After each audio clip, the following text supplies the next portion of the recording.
नेता, विषय, मुद्दा या परिवर्तन समाज को कचोटता है, उद्वेलित करता है, तब शुरू होती है एक बहस। पक्ष विपक्ष में चलते हैं तर्क और जन्म लेते हैं विचार। चर्चा, बहस, तर्क वितर्क से लेकर विचार बनने तक का है सफरनामा मून न्यूज का कार्यक्रम नजरिया। समसामयिक विषयों पर तीखी बहस, नजरिया। स्थानीय मुद्दों पर समाज का उद्वेलन, नजरिया। यदि आप भी नजरिया कार्यक्रम में सहभागी होना चाहते हैं तो आप हमें एसएमएस कर सकते हैं। टाइप कीजिए अपना नाम, मोबाइल नंबर, कार्य विषय की जानकारी और एसएमएस करें 963।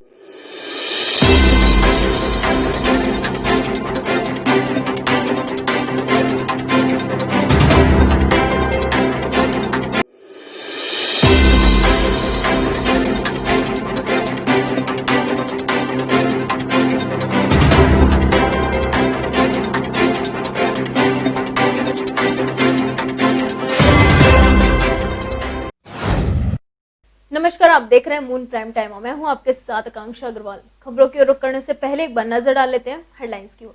Moon prime time sponsored by Torrent Power transforming life, Rainbow Hospital, hope heal health happiness, Global Rainbow Health. Tajnagari में बड़ी ठंड, कोहरे ने बढ़ाई परेशानी। कोहरे के चलते रेल और यातायात परिवहन पर भी पड़ा असर।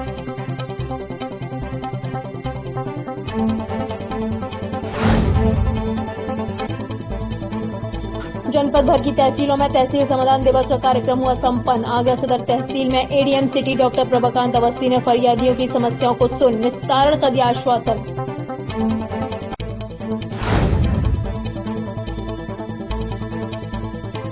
आगरा के टीडीआई मॉल में दिखा दबंगों का कहर। दबंगों ने युवकों की जमकर की पिटाई का वीडियो सोशल मीडिया पर हो रहा वायरल।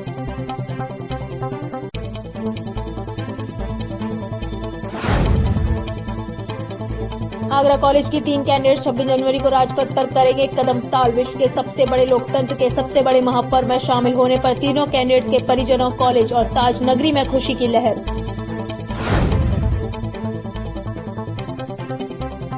भारत विकास परिषद की ओर से BD Jain girls degree college में बालिका सुरक्षा सप्ताह का हुआ आयोजन। नाटक, मंचन और भाषण प्रतियोगिता की आयोजित।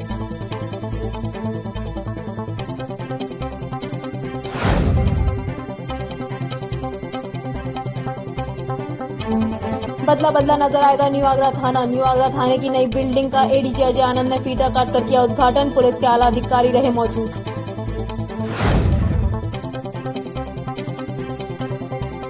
अयोध्या में बनने वाले भव्य श्री राम मंदिर निर्माण में हिंदुओं के साथ मुस्लिम समाज में भी उत्साह। आगरा के मुस्लिम जूता कारोबारी ताज मोहम्मद ने मंदिर निर्माण को लेकर दिए 21,000 रुपए।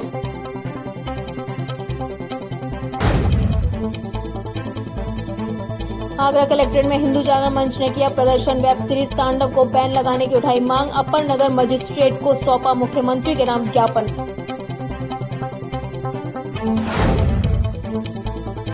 संदिग्ध परिस्थितियों में गौवंश सांड की मौत। ग्रामीणों ने गोली मारकर हत्या का लगाया आरोप। थाना पिटाट क्षेत्र के अंतर्गत नगला दलेल गांव का मामला। पुलिस जांच पड़ताल में जुटी।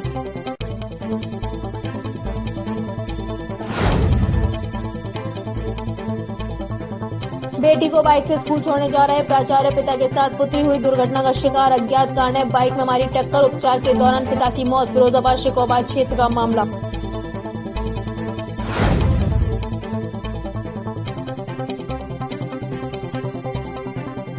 ट्रांसफार्मर में ओवरलोडिंग से लगी भीषण आग। कड़ी मशक्कत के बाद आग पर पाया काबू। फिरोजाबाद जनपद के कस्बा पाठम में स्थित वर्मा मार्केट के पास की घटना।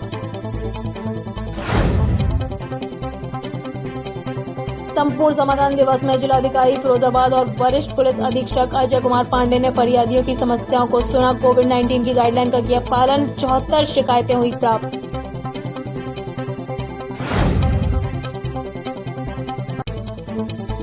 थाना सिरसागंज में एसडीएम और सीओ ने ली चौकीदारों की बैठक। लाठी, सीटी और कंबल किए वितरित। थाने का समस्त स्टाफ रहा मौजूद।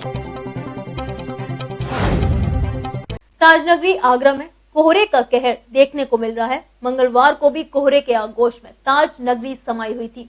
लखनऊ एक्सप्रेसवे, नोएडा एक्सप्रेसवे के अलावा ग्वालियर राष्ट्रीय राजमार्ग, दिल्ली राष्ट्रीय राजमार्ग और जयपुर राष्ट्रीय राजमार्ग पर भी वाहनों को काफी परेशानी का सामना करना पड़ा। ताजनगरी आगरा में सर्दी का सितम देखने को मिल रहा है। कड़कड़ाती सर्दी से लोग परेशान है, तो वही कोहरे के आगोश में पूरी ताजनगरी समाई हुई है। दिन सोमवार का था जब कोहरे के चलते आगरा लखनऊ एक्सप्रेसवे ढोकी थाना क्षेत्र में बस पलटने से सड़क हादसा हो गया था। तो वहीं मंगलवार को भी ताजनगरी में कोहरे का कहर देखने को मिला। कोहरे के चलते आगरा लखनऊ एक्सप्रेसवे, आगरा यमुना एक्सप्रेसवे, ग्वालियर राष्ट्रीय राजमार्ग, दिल्ली राष्ट्रीय राजमार्ग, जयपुर राष्ट्रीय राजमार्ग पर वाहनों को भारी परेशानियों का सामना करना पड़ा। तो वहीं कोहरे का असर रेल यातायात के साथ सड़क यातायात पर भी सीधे सीधे देखने को मिला। आज आगरा में काफी तापमान है और कोहरा भी बहुत ज्यादा है, जिसकी वजह से सर्दी बढ़ गई है और काफी ज्यादा ट्रेनें लेट चल रही हैं और असुविधा भी हो रही है और प्रॉपर अपडेट भी नहीं मिल पा रहा है हम लोगों को कि कितने बजे कौन कौन सी ट्रेनें आएंगी। परेशानी हो रही है और काफी परेशानी है। लोग अंदर कोई किसी को पिकअप और ड्रॉपिंग की फैसिलिटी भी कोरोना के समय से नहीं है, तो अभी खुद ही जाकर स्टेशन पर वेट करना पड़ रहा है कि आपको कितने बजे ट्रेन आएगी और क्या होगा, और प्रॉपर जानकारी भी नहीं मिल पा रही। कोहरे के कारण काफी ट्रेनें लेट हो रही है। ठंड भी मुसीबत बढ़ा रही है। हाँ, ठंड की वजह से और ज्यादा दिक्कत हो रही है। काफी कपकपी है और गलन भी आज काफी ज्यादा है यहाँ पर। इतना कोहरा है, फॉग की बात करें तो फॉग इतनी है कि दूर दूर तक का आदमी नहीं दिख रहा है। गाड़ी चलाने में बहुत दिक्कत हो रही है। किसी को ड्रॉप करने के लिए आ रहे हैं यहाँ पर, तो दूर से कोई भी नहीं दिख रहा है। एक्सीडेंट का भी खतरा लग रहा है। इतना भयंकर कोहरा है कि आसपास के तो छोड़ें कि बिल्कुल नजदीक का आदमी भी नहीं दिखाई दे रहा है। इसलिए परेशानी हो रही है, बहुत परेशानी हो रही है। जिम में हाथ भी नहीं निकाले जा रहे हैं बिल्कुल भी। कोहरे की धुंध के चलते जहां वाहनों के आवागमन में परेशानी हो रही थी, तो वहीं ट्रेनें भी काफी लेट चल रही थी, जिसके चलते रेल यात्रियों को खासी परेशानियां झेलनी पड़ी। वहीं सर्दी का सितम भी लोगों को सता रहा था। सर्दी का सितम ऐसा था कि लोगों को अपने घर में कैद होना पड़ा। मजबूरन ही लोग घर के बाहर निकल रहे थे। ठंड और बहुत है, आप देख ही रहे हैं कितना कोहरा हो रहा है। बहुत ज्यादा ठंड पड़ रही है 2 दिन से, जिसके कारण ट्रेन भी लेट चल रही है। परेशानी होती होगी इससे? परेशानी तो होती है ना, ट्रेन लेट है और ऑलरेडी आके बैठ जाते हैं मुसाफिर यात्री।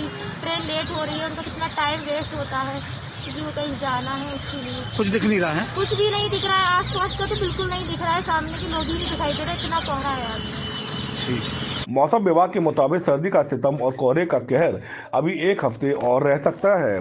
तो वहीं जिला प्रशासन भी सड़क हादसे से बचने के लिए एक्सप्रेसवे पर निकलने वाले वाहनों और लोगों के लिए अपील कर रहे हैं कि ओवर स्पीड से वाहन न चलाएं। जनपद भर की तहसीलों में तहसील समाधान दिवस का कार्यक्रम संपन्न हुआ। आगरा सदर तहसील में एडीएम सिटी डॉक्टर प्रभाकांत अवस्थी फरियादियों की समस्याओं को सुनने के लिए खुद मौजूद रहे। जनपद भर की तहसीलों में तहसील समाधान दिवस का कार्यक्रम संपन्न हुआ। आगरा सदर तहसील में एडीएम सिटी डॉक्टर प्रभाकांत अवस्थी फरियादों की समस्याओं को सुनने के लिए मौजूद रहे। यह नजारा आगरा सदर तहसील का है, जहां तहसील समाधान दिवस के मौके पर एडीएम सिटी समेत कई प्रशासनिक अधिकारी फरियादियों की समस्याओं को सुनकर उनके निस्तारण के प्रयास कर रहे हैं। एडीएम सिटी डॉक्टर प्रभाकांत अवस्थी ने फरियादियों की समस्याओं को लेकर जानकारी दी। नहीं, अभी तक जो है 35-36 एप्लीकेशन आई हैं, जिसमें कुछ समस्याएं बिजली से संबंधित, कुछ अवैध कब्जे से हैं, कुछ किसी जो है न्यायालय से संबंधित है, पुलिस से संबंधित है। इसी तरीके की जो है एप्लीकेशन आ रही है, इनका संबंधित अधिकारियों को बुला। बता दें कि तहसील समाधान दिवस के अवसर पर ग्राम सभा बरारा के एक युवक ने गांव के तालाब की जमीन पर भूमाफियाओं द्वारा जबरन कब्जे की शिकायत प्रशासनिक अधिकारियों से की।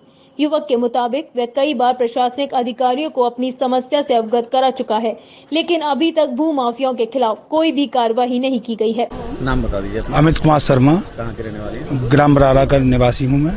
क्या समस्या है आपकी? समस्या ये है कि ग्राम पंचायत बरारा में घाटा संख्या 1050, घाटा संख्या 1045 घ, जिसको दबंग लोग कब्जा कर रहे हैं। रघुवीर सिंह, राम बाबू, हर्षवर्धन और उनके कुछ गुंडे, राकेश, अशोक और दामोदर और गुलाबी, जो कि दबंग लोग हैं। इनके आगे कोई बोलता नहीं है। इन्होंने कब्जा कर लिया और मेरे खेत के आगे का रास्ता भी ब्लॉक कर दिया, हल कल्टीवेटर रखकर। ये जमीन किसकी है? ये जमीन सरकार ग्राम पंचायत की जमीन है। तालाब है एक और सरकार तालाब। बहरहाल दोपहर बाद तक चले तहसील समाधान दिवस के अवसर पर प्रशासनिक अधिकारियों ने फरियादियों की समस्याओं पर गंभीरता जताते हुए संबंधित विभागीय अधिकारियों को आवश्यक दिशा निर्देश दिए और लंबित मामलों को लेकर भी अधिकारियों को मामलों के निस्तारण के लिए हिदायत दी गई है।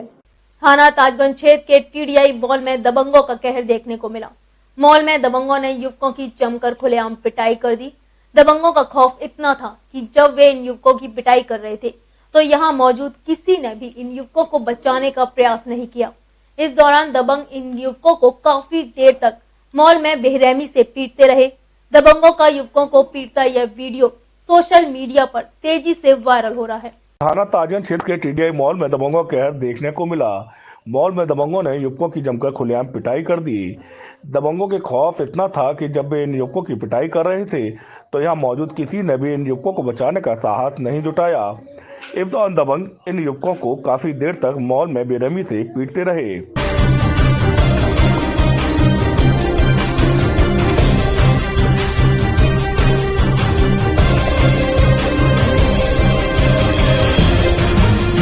दबंगों का युवकों को पीटता अब यह वीडियो सोशल मीडिया पर तेजी से वायरल हो रहा है। लोगों का कहना है कि पहली बार नहीं है जब यहाँ दबंगों ने इस तरह से युवकों के साथ मारपीट की हो। मॉल में आए दिन इन दबंगों का इस तरह का कहर देखने को मिलता रहता है, लेकिन इसके बावजूद स्थानीय पुलिस है कि इन सब से आंखें मूंदे हुए है। विश्व के सबसे बड़े लोकतंत्र का सबसे बड़ा पर्व यानी गणतंत्र दिवस परेड। इस परेड में भाग लेने का सपना प्रत्येक कैडेट का होता है और उस पर भी राजपथ पर मार्च करते हुए देश के राष्ट्रपति को सलामी देना। अपने इसी सपने को साकार करने के लिए कैडेट्स दिन और रात एक कर देते हैं। इस वर्ष एक उत्तर प्रदेश वाहिनी एनसीसी से संबंध आगरा कॉलेज आर्मी विंग की 3 कैडेट्स 26 जनवरी को जब राजपथ पर खाकी वर्दी पहनकर कदम ताल करेंगी तो शहर की जनता अपनी होनहार को इलेक्ट्रॉनिक मीडिया पर सीधे प्रसारण के माध्यम से देखकर गर्व का अनुभव करेंगी। आगरा कॉलेज के 3 कैडेट्स 26 मार्च को राजपथ पर कदमताल करते हुए नजर आएंगे। बता दें, विश्व के सबसे बड़े लोकतंत्र का सबसे बड़ा पर्व यानी गणतंत्र दिवस परेड। इस परेड में भाग लेने का सपना प्रत्येक कैडेट का होता है और उस पर भी राजपथ पर मार्च करते हुए देश के राष्ट्रपति को सलामी देना। अपने इसी सपने को साकार करने के लिए कैडेट्स दिन और रात एक कर देते हैं। NCC army wing Agra college Agra के कैडेट्स विगत कई दशकों से राजपथ पर मार्च करते हुए शहर व महाविद्यालय के नाम को निरंतर ऊंचाइयों तक पहुंचाते रहे हैं। उत्तर प्रदेश वाहिनी एनसीसी से संबद्ध आगरा कॉलेज आर्मी विंग की 3 कैडेट्स 26 जनवरी को जब राजपथ पर खाकी वर्दी पहनकर कदमताल करेंगी तो शहर की जनता अपनी होनहार को इलेक्ट्रॉनिक मीडिया के माध्यम से सीधे प्रसारण देख गर्व का अनुभव करेंगी। बता दें, इस वर्ष स्नातक की छात्रा senior under officer Lakshmi Basavaraj parade का हिस्सा बनेंगी। पिछले वर्ष भी वह प्री आरडीसी तृतीय तक पहुंच पाई थी, लेकिन इस बार पुनः अथक परिश्रम के बाद उन्होंने अपना लक्ष्य प्राप्त कर लिया है। स्नातक की छात्रा senior under officer Shivani Parmar भी अपने दूसरे प्रयास में समस्त बाधाओं को पार करते हुए राजपथ के लिए चयनित हो गई हैं। पिछले वर्ष भी प्री आरडीसी तृतीय तक पहुंच पाई थी, लेकिन राजपथ पर चलने का उनका सपना इस बार पूरा हो गया। वहीं स्नातक में ही अध्ययनरत अंडर ऑफिसर ममता को अपने प्रथम प्रयास में ही आरडीसी के लिए चयन हो गया। वह 26 जनवरी को राजपथ पर मार्च करेंगी। इन तीनों कैडेट्स के गणतंत्र दिवस परेड में चयन पर NCC Agra group commander brigadier Manoj Mohan, Agra college के प्राचार्य डॉक्टर एसके मिश्रा, वाहिनी की कमान अधिकारी कर्नल अजय मिश्रा व company commander lieutenant Amit Agarwal ने प्रसन्नता व्यक्त की है। साथ ही कैडेट्स को बधाई दी है।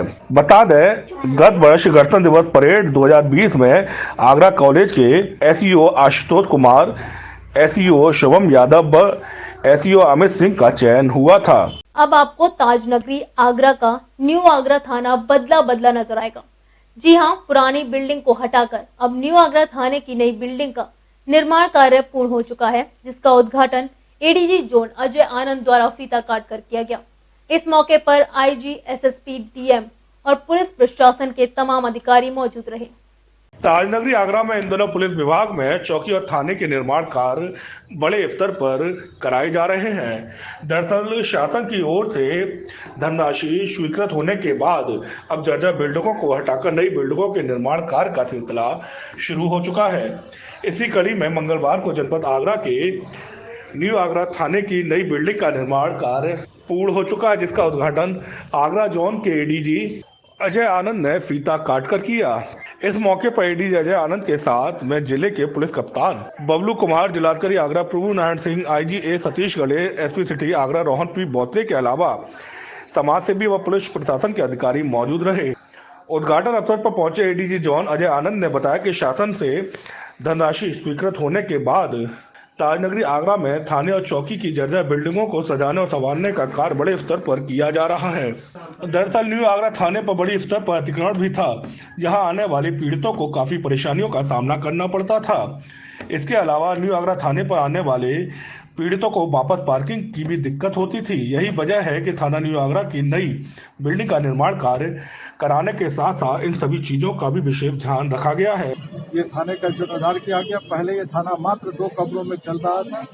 आज आप देख सकते हैं कि सभी लोग के लिए स्वच्छ कक्ष बन गया है।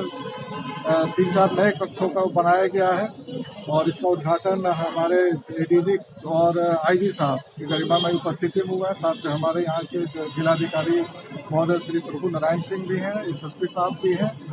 मैं इसके लिए यहाँ के एसएसपी साहब को, एसपी सिटी साहब को, जिलाधिकारी को बधाई देता हूँ, क्योंकि अगर थाना अच्छा रहता है, साफ सुथरा रहता है, तो लोगों को काम करने में भी मन लगता है और जो आगंतुक आते हैं उनको भी वहाँ पर आके बैठकर अपनी व्यथा, अपनी पीड़ा सुनाने में मतलब कोई कष्ट नहीं होता। वो आते हैं, एक अच्छे माहौल बैठ के आगंतुकों के साथ बैठ के वार्ता होती है और उनकी पीड़ा को कम करने की कोशिश की। पुलिस अधिकारियों का कहना है कि न्यू आगरा थाने पर आने वाले पीड़ित अब आराम से बैठ सकेंगे और यहाँ का स्टाफ भी आराम से पीड़ितों की सुनवाई कर सकेगा।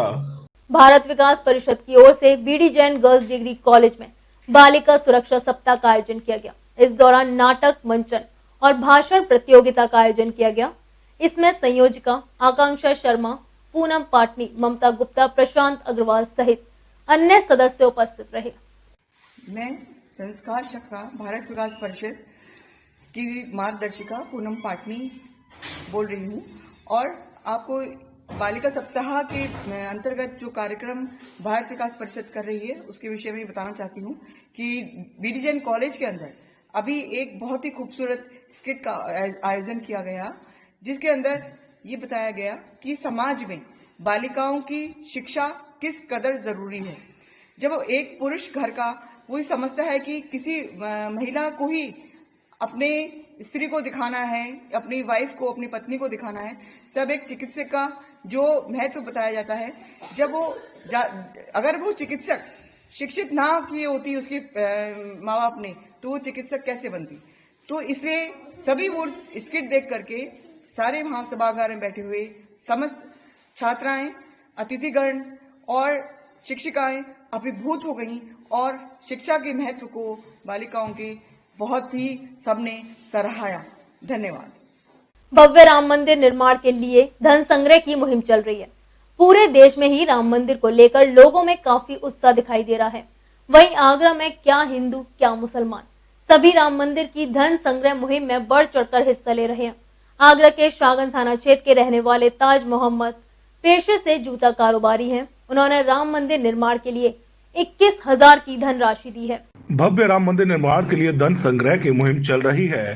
पूरे देश में ही राम मंदिर को लेकर लोगों में काफी उत्साह दिखाई दे रहा है। वहीं आगरा में क्या हिंदू क्या मुसलमान, सभी राम मंदिर की धन संग्रह मुहिम में बढ़ चढ़कर हिस्सा ले रहे हैं। आगरा के शाहगंज थाना क्षेत्र के रहने वाले ताज मोहम्मद पेशे से जूता कारोबारी हैं। उन्होंने राम मंदिर निर्माण के लिए 21,000 रुपए की धनराशि दी है। 21,000 रुपए का चेक प्रभु श्री राम के चरणों में अर्पित किया है। इस निधि समर्पण से आप और आपका परिवार उत्साहित है, प्रसन्न है? बहुत ज्यादा, क्यों नहीं होंगे। राम जी का मंदिर भव्य निर्माण हो जाएगा तो आपको इसमें दर्शन करने वाला है रामचंद्र के मंदिर में अपने जाने का? बिल्कुल जाएंगे, क्यों नहीं जाएंगे। पूरा भारत जाएगा। एक बहुत बड़ी पर्यटक स्थल और धार्मिक स्थल बनने जा रहा है। एक धाम होगा, 4 धामों में से एक धाम और बनने जा रहा है अयोध्या। वहां मैं जरूर जाऊंगा। ताज मोहम्मद का कहना है कि सर्वोच्च न्यायालय ने ऐतिहासिक फैसला दिया है, हम सबको खुश होना चाहिए। उन्होंने बताया कि वो सुबह से शाम तक राम मंदिर के लिए धन संग्रह करते हैं और वो राम मंदिर को लेकर काफी उत्साहित है। फिलहाल यहाँ वक्त चला एक छोटे से ब्रेक का, जल्द लौटेंगे कुछ और खबरों के साथ।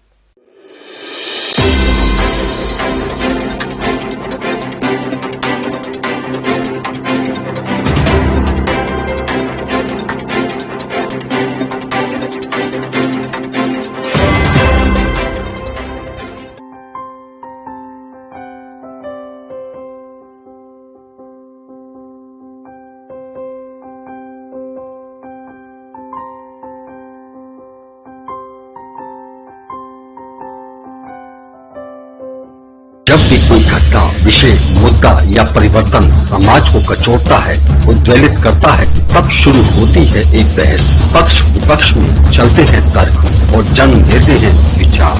चर्चा, बहस, तर्क वितर्क से लेकर विचार बनने तक का है सफरनामा मून न्यूज का कार्यक्रम नजरिया।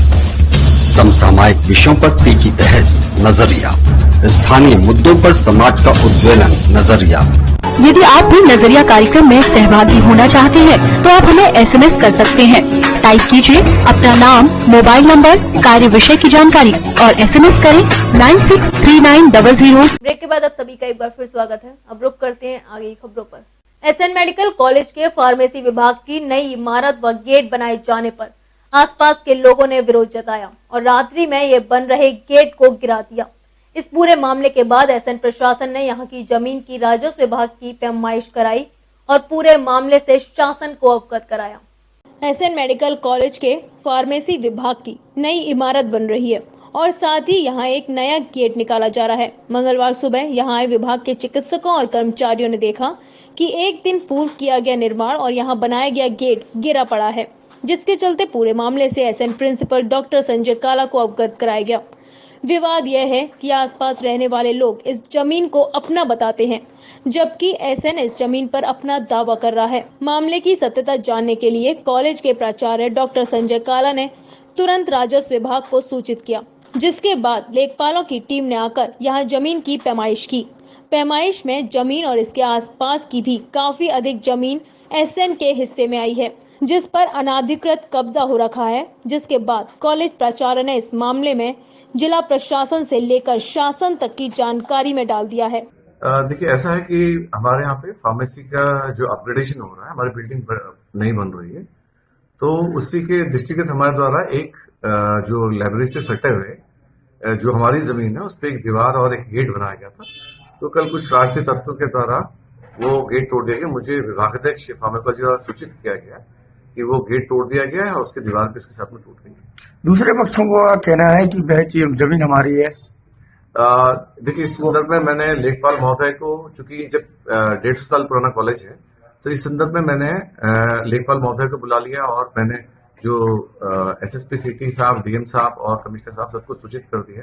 तो लेखपाल साहब ने अभी आकर के पूरा नक्शा देखा। उन्होंने बताया कि पूरा नक्शा, खाली वो जमीन हमारी नहीं, उसमें और जितने भी निर्माण बने वो सब अवैध है सर। तो वो हमें लिखित में दे रहे हैं इस सिलसिले में। शरारती तत्वों के खिलाफ क्या कुछ कार्रवाई की जाएगी अगर साक्षात एंटी पाए गए तो?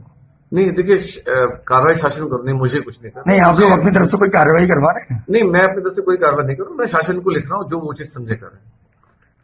कॉलेज प्राचार्य का कहना है कि SN मेडिकल कॉलेज की काफी जमीन पर अवैध रूप से कब्जा किए गए हैं, जिनको खाली कराने के लिए अब शासन को लिखा जा रहा है और शासन की ओर से जिस तरह की भी दिशा निर्देश होंगे वही कार्रवाई यहां कराई जाएगी। फिलहाल निर्माण कार्य शुरू कर दिया गया है। दूसरे चरण के अंतर्गत 11,100 लोगों को लगाई जाएगी कोरोना की वैक्सीन। दूसरा चरण 22, 28 व 29 जनवरी को आयोजित किया जाएगा। 16 जनवरी को केंद्रों पर पहुंची कम संख्या को देखते हुए स्वास्थ्य विभाग के लिए स्वास्थ्य कर्मियों को भी कोरोना वैक्सीन के प्रति जागरूक करना एक बड़ी चुनौती बना है। 16 जनवरी को कोरोना की वैक्सीन पहली बार देश भर के तमाम स्वास्थ्य कर्मियो61 को लगाई गई। हालांकि वैक्सीन लगाने वाले कोरोना वॉरियर्स की संख्या लगभग 50% के आसपास रही। आगरा में भी 600 में से 361 स्वास्थ्य कर्मी ही कोरोना की वैक्सीन लगाने के लिए विभिन्न केंद्रों पर पहुंचे। अब आगरा में कोरोना वैक्सीन का दूसरा चरण शुरू होने जा रहा है, जिसके लिए 22, 28 और 29 जनवरी की तारीख तय की गई है। इस दौरान 16 जनवरी को कोरोना की वैक्सीन न लगवाने वाले लोगों के साथ साथ 11,100 लोगों को टीकाकरण के लिए बुलाया गया है। इस बार कोरोना की वैक्सीन जिले के कुल 37 केंद्रों पर लगाई जाएगी।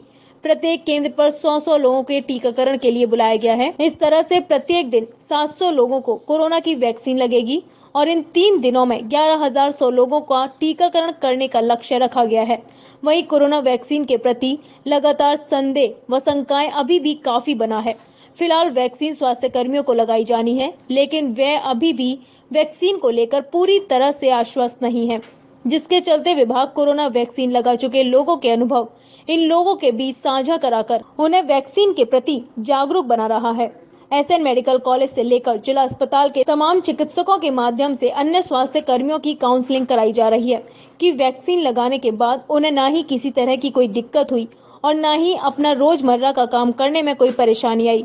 एसएन मेडिकल कॉलेज के टीबी एंड चेस्ट विभाग के अध्यक्ष डॉक्टर संतोष शर्मा ने बताया कि वे तो वैक्सीन लगाने के बाद से ही उसी दिन से निरंतर काम कर रहे हैं।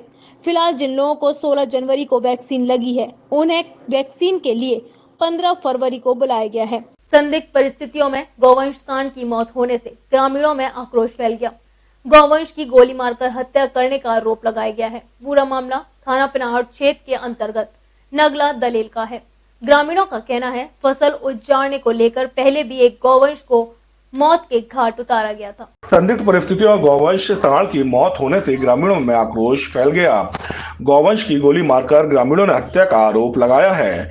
पूरा मामला थाना पिनाहट क्षेत्र के अंतर्गत नगला दलेल गांव का है। ग्रामीणों का कहना है कि फसल उजाड़ने को लेकर पहले भी एक गौवंश को मौत के घाट उतारा गया था। ये सांड में गोली मार दी है किसी ने और एक 8 दिन पहले भी घटना हुई थी, उसमें भी गोली मारी थी। अच्छा। हाँ, एक छोटा था वो भी मारा था। अच्छा। एक छोटा सांड भी कल मार दिया। वहीं ग्रामीणों ने पुलिस को गौवंश के मरने की सूचना दे दी है। मौके पर पहुंची पुलिस ने जांच पड़ताल शुरू कर दी है। पुलिस का कहना है कि इस मामले में जांच की जा रही है और इसमें जो भी दोषी पाया गया तो उसके खिलाफ कठोर कार्रवाई की जाएगी। जिला फिरोजाबाद में शिकोहाबाद में पालीवाल इंटर कॉलेज के प्रधानाचार्य डॉक्टर विनोद यादव अपनी 15 वर्षीय पुत्री तान्या को लेकर सेंट डोमिनिक स्कूल जा रहे थे। उसी दौरान तेज गति से आ रही एक अज्ञात कार ने उनकी बाइक में जोरदार टक्कर मार दी। इस हादसे में पिता पुत्री दोनों गंभीर रूप से घायल हो गए, जिन्हें स्थानीय लोगों ने 108 एम्बुलेंस की मदद से शिकोहाबाद के जिला संयुक्त चिकित्सालय में भर्ती करवाया, जहां प्रधानाचार्य डॉक्टर विनोद यादव की उपचार के दौरान मौत हो गई।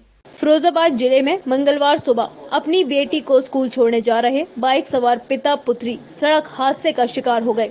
आपको बता दें, घटना शिकोहाबाद थाना क्षेत्र के आरोज की पुलिया के समीप की है। जिला फिरोजाबाद के शिकोहाबाद में पालीवाल इंटर कॉलेज के प्रधानाचार्य डॉक्टर विनोद यादव अपनी 15 वर्षीय पुत्री तान्या को लेकर सेंट डोमिनिक स्कूल जा रहे थे। उसी दौरान तेज गति से आ रही एक अज्ञात कार ने उनकी बाइक में जोरदार टक्कर मार दी।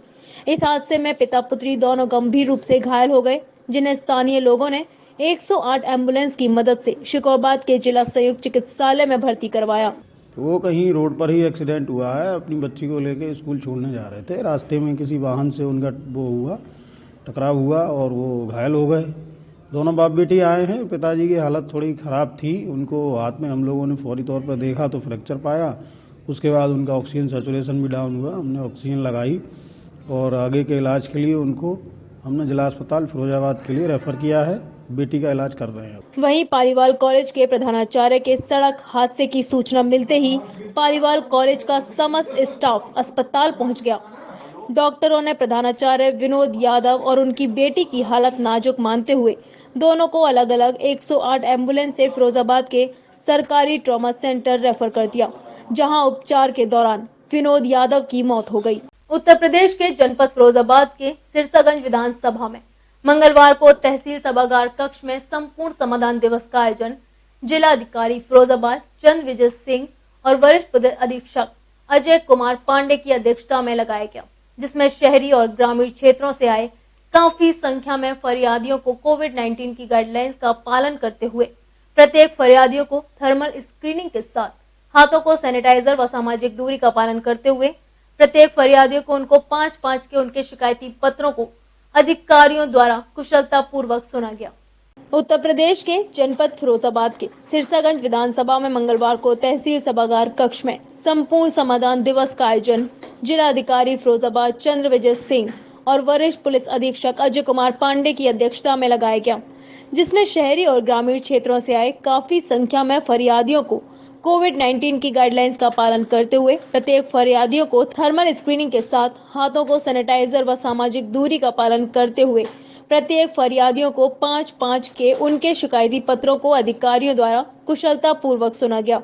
वहीं सिरसागंज समाधान दिवस पर एसडीएम एकता सिंह ने मीडिया को जानकारी देते हुए बताया कि मंगलवार को सिरसागंज विधानसभा में तहसील सभागार कक्ष में लगे संपूर्ण समाधान दिवस में कुल 74 शिकायतें प्राप्त हुई हैं, जिनमें से 3 शिकायतों का मौके पर निस्तारण कर दिया गया है। तहसील सिरसागंज में आयोजित किया गया था। इसमें टोटल 74 शिकायतें आई हैं, तो मौके पे जिनका निस्तारण कर दिया गया है।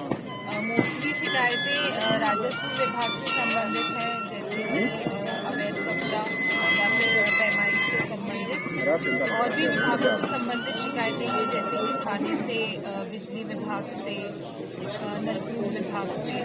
सभी को ये निर्देशित कर दिया गया है कि समय से इन शिकायतों का निस्तारण करें और गुणवत्तापूर्वक निस्तारण करें, जिससे किसी की भी कोई समस्या शेष न रह जाए। कितनी शिकायतें आई मैडम? 74 शिकायतें आई हैं, जिनका 3 का मौके पर ही निस्तारण कर दिया गया, जिसमें से अधिकतर शिकायतें राजस्व विभाग को लेकर अवैध कब्जे, पैमाइश, बिजली एवं नलकूप विभाग से संबंधित रहीं, जिनको लेकर उनसे संबंधित विभाग के अधिकारियों को शीघ्र ही निपटाने के आदेश दिए गए हैं। जहां संपूर्ण समाधान दिवस में फिरोजाबाद जिलाधिकारी चंद्रविजय सिंह एवं वरिष्ठ पुलिस अधीक्षक अजय कुमार पांडे, एसडीएम सिरसागंज व सीओ इंदु प्रभा व मुख्य विकास अधिकारी चर्चित गौड़, सीएमओ डॉक्टर नीता कुलश्रेष्ठ के अलावा तहसील सिरसागंज के लेखपालों, थाना अध्यक्ष व राजस्व विभाग के साथ आदि विभागों के अधिकारी जन मौजूद रहे। फिरोजाबाद जिले में मंगलवार सुबह 3 अलग अलग थाना क्षेत्रों में हुए सड़क हादसे में 3 व्यक्ति गंभीर रूप से घायल हो गए, वहीं एक व्यक्ति की मौत हो गई। घटना की सूचना मिलते ही थाना पुलिस मौके पर पहुंची और मृतक के शव को कब्जे में लेकर पोस्टमार्टम के लिए भिजवाया। वहीं गंभीर घायल तीनों व्यक्तियों को इलाज के लिए शुकोबाद के जिला संयुक्त चिकित्सालय में भर्ती करवाया। फिरोजाबाद जिले में मंगलवार सुबह 3 अलग अलग थाना क्षेत्रों में हुए सड़क हादसे में 3 व्यक्ति गंभीर रूप से घायल हो गए, वहीं एक व्यक्ति की मौत हो गई। घटना की सूचना मिलते ही थाना पुलिस मौके पर पहुंची और मृतक के शव को कब्जे में लेकर पोस्टमार्टम के लिए भिजवा दिया। वहीं गंभीर घायल 3 व्यक्तियों को इलाज के लिए शुकोबाद के जिला संयुक्त चिकित्सालय में भर्ती करवाया है। क्या हादसा हुआ है आपके साथ में? मेरे काउंटर पड़ता है, टोटल गाय पड़ी थी मरी, मैं बाइक लेके आ रहा था तो गाय के ऊपर चढ़ गई। मेरा भाई है, सीरियसली है। ये धात्री के रहने वाले हैं और धात्री से अपने माधोबनी पे रेल विभाग में ड्यूटी थी, वहाँ जो ड्यूटी में जा रहे थे। इस दौरान घर से आते हुए इनकी गंभीर मतलब साथ हादसा हुआ, जिसमें अज्ञात वाहन ने टक्कर देकर चला गया। तो गंभीर रूप से घायल है, इन्हें संयुक्त चिकित्सालय लाया गया है और यहाँ पे आगे इनका उपचार चल रहा है। इन्हें रेफर किया गया है फिरोजाबाद के लिए। ये इधर से शिकोबाद की तरफ से ननिहाल की तरफ नकला उड़ान जा रहे थे, तो लखनपुर के आसपास इधर से जा रहे थे शिकोबाद की तरफ, उधर से मैक्स आ रही थी, उससे एक्सीडेंट हुआ। ये 2 लोग थे, जो खत्म हुआ वो मेरी बुआ का बेटा है परिवार में, और दूसरा घायल है, उसका ट्रीटमेंट चल रहा है। ये वहीं दम तोड़ दिए और इसका सनी नाम है। 2 स्पॉट पर हुए हैं, 2 लोग थे उसमें, तो दोनों ही बाइक पे थे। एक नौशेरा क्षेत्र में हुआ और दूसरा आटेपुर वाले रोड पे कहीं हुआ है, लखनपुर के पास। उसमें पहले वाले जो 2 पेशेंट थे उनको हमने ट्रीटमेंट करके जिला अस्पताल फिरोजाबाद के लिए रेफर किया है, और जो दूसरे वाले आए हैं उनमें एक कैजुअल्टी हुई है, वो ब्रॉड डेड था, और दूसरे वाले को फ्रैक्चर था पैर में, उसको हमने ट्रीटमेंट के लिए फिरोजाबाद रेफर किया। बता दें, नौशहरा पुल पर मंगलवार सुबह तकरीबन 8 बजे 2 बाइक अनियंत्रित होकर फिसल गईं, जिसमें अलग अलग 2 व्यक्ति घायल हुए। वहीं दूसरी घटना में शुकोबाद से अपने गांव नगला गुलाल जा रहे बाइक सवार 2 व्यक्ति अज्ञात वाहन की चपेट में आ गए, जिससे बाइक सवार एक व्यक्ति की मौत हो गई, वहीं दूसरा गंभीर रूप से घायल हो गया, जिसे ग्रामीणों ने इलाज के लिए अस्पताल में भर्ती करवाया है। वहीं मृतक की सूचना मिलते ही अस्पताल में परिजन बस सैकड़ों की संख्या में ग्रामीण पहुंच गए और करुण क्रंदन करने लगे। वहीं अग्रिम कार्रवाई करते हुए बॉडी का पंचनामा पुलिस ने जिला अस्पताल भेज दिया है। फिरोजाबाद के नगर सिरसागंज के थाना प्रांगण में मंगलवार को एसडीएम एकता सिंह और सीओ इंदु प्रभा सिंह ने थाना क्षेत्र के समस्त चौकीदारों के साथ बैठक की। बैठक के दौरान एसडीएम व सीओ द्वारा मौजूद सभी चौकीदारों को लाठी, सीटी व कंबलों का वितरण किया गया, जिसे पाकर चौकीदारों के चेहरे पर मुस्कान छा गई। फिरोजाबाद के नगर सिरसागंज के थाना प्रांगण में मंगलवार को एसडीएम एकता सिंह और सीओ इंदु प्रभा सिंह ने थाना क्षेत्र के समस्त चौकीदारों के साथ बैठक की। बैठक के दौरान सीओ ने सभी चौकीदारों से कहा कि अपने गांव की हर गतिविधि पर नजर रखें और अगर कोई शरारती तत्व माहौल को खराब करता है तो तत्काल अवगत कराएं। साथ ही साथ आगामी ग्राम पंचायत चुनावों के मद्देनजर चौकीदारों से सतर्क रहने को कहा। हमारे ग्राम चौकीदार हैं उनकी एक हमने बैठक की है, उसमें हमने उनसे प्रधानी का जो आगामी चुनाव है उसके संबंध में बातचीत की है और जो आपराधिक क्रियाकलाप हैं अपराधियों के बारे में उनसे बातचीत की गई है ताकि वो समय से हम लोगों को सूचना देते रहे थाने पे ताकि समयबद्ध कार्रवाई की जा सके और जो घटनाएं हैं उनको पूर्व में ही प्रिवेंट किया जा सके। इस उद्देश्य से मीटिंग की गई थी और इनकी हम बाय रोटेशन ड्यूटी भी लगा रहे हैं चौकीदारों की कस्बों में ताकि जो अपराध हैं चोरी या नकद दुरुस्त के अपराधों को रोका जा सके। साथ में ही हमने उनको एक कंबल वितरण का भी कार्यक्रम रखा है जिसमें हम उनको कंबल, लाठी और सीटी जो उनके अपनी ड्यूटी के परफॉर्मेंस के दौरान काफ़ी इम्पोर्टेंट है उनके लिए वो हम उनको डिस्ट्रीब्यूट कर रहे हैं ताकि वो अपनी ड्यूटी का सही से और निष्ठापूर्वक निर्वहन कर सकें।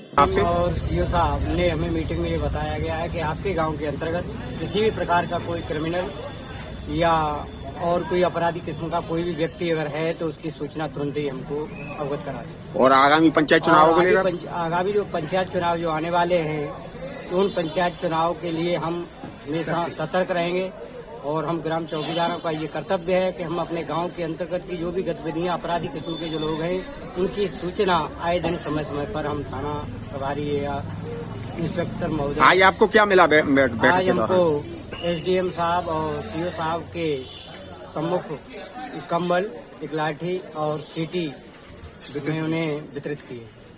सीओ साहब ने और एसडीएम साहब ने मीटिंग दी है हमारी, तो गांव में जो अपराध घटनाओं के जैसे अपराधी हो रहे हैं उनकी सूचना समय समय पर थाने पर देने की। और ग्राम पंचायत चुनावों को लेकर क्या कहा उन्होंने? ग्राम पंचायत चुनाव के लिए हम लोगों को सतर्क रहना चाहिए और गाँव की कोई भी अपराध संख्या होती है अपराध संख्या को थाने पर सूचना करनी। और क्या दिया है आपको आज वो सीओ साहब ने और एसडीएम साहब ने लाठी, सीटी और कंबल प्रदान की है।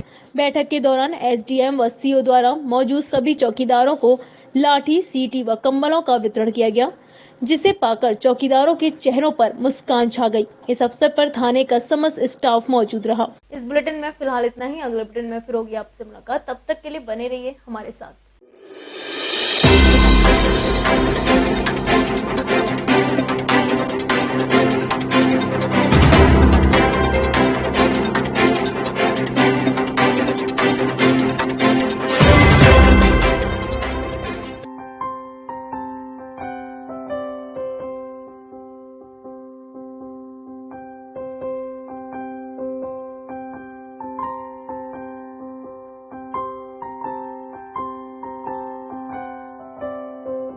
जब भी कोई घटना, विषय, मुद्दा या परिवर्तन समाज को कचोटता है, उद्वेलित करता है, तब शुरू होती है एक बहस। पक्ष विपक्ष में चलते हैं तर्क और जन देते हैं विचार। चर्चा, बहस, तर्क वितर्क से लेकर विचार बनने तक का है सफरनामा मून न्यूज का कार्यक्रम नजरिया। समसामयिक विषयों पर तीखी बहस, नजरिया। स्थानीय मुद्दों पर समाज का उद्वेलन, नजरिया। यदि आप भी नजरिया कार्यक्रम में सहभागी होना चाहते हैं तो आप हमें एसएमएस कर सकते हैं। टाइप कीजिए अपना नाम, मोबाइल नंबर, कार्य विषय की जानकारी और एसएमएस करें 963।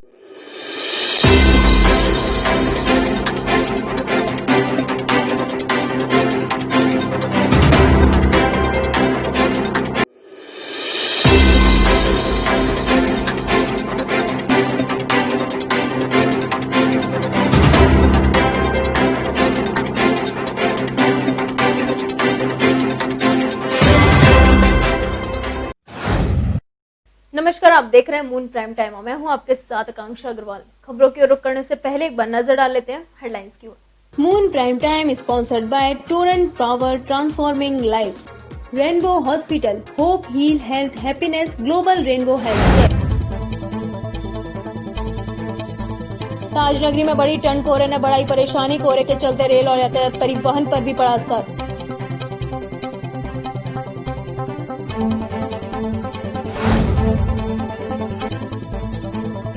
जनपद भर की तहसीलों में तहसील समाधान दिवस का कार्यक्रम हुआ संपन्न। आगरा सदर तहसील में एडीएम सिटी डॉक्टर प्रभाकांत अवस्थी ने फरियादियों की समस्याओं को सुन निस्तारण का दिया आश्वासन।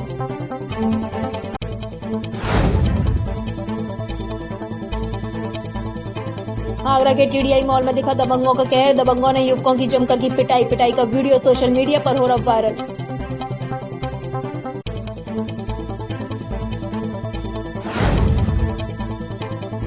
आगरा कॉलेज की 3 कैंडिडेट 26 जनवरी को राजपथ पर करेंगे एक कदम ताल। विश्व के सबसे बड़े लोकतंत्र के सबसे बड़े महापर्व में शामिल होने पर तीनों कैंडिडेट्स के परिजनों, कॉलेज और ताज नगरी में खुशी की लहर।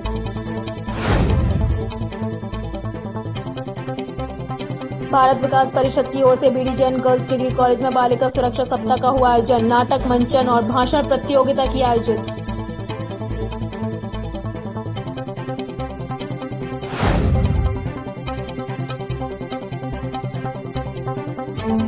बदला नजर आएगा न्यू आगरा थाना। न्यू आगरा थाने की नई बिल्डिंग का एडीजी अजय आनंद ने फीता काटकर किया उद्घाटन। पुलिस के आला अधिकारी रहे मौजूद।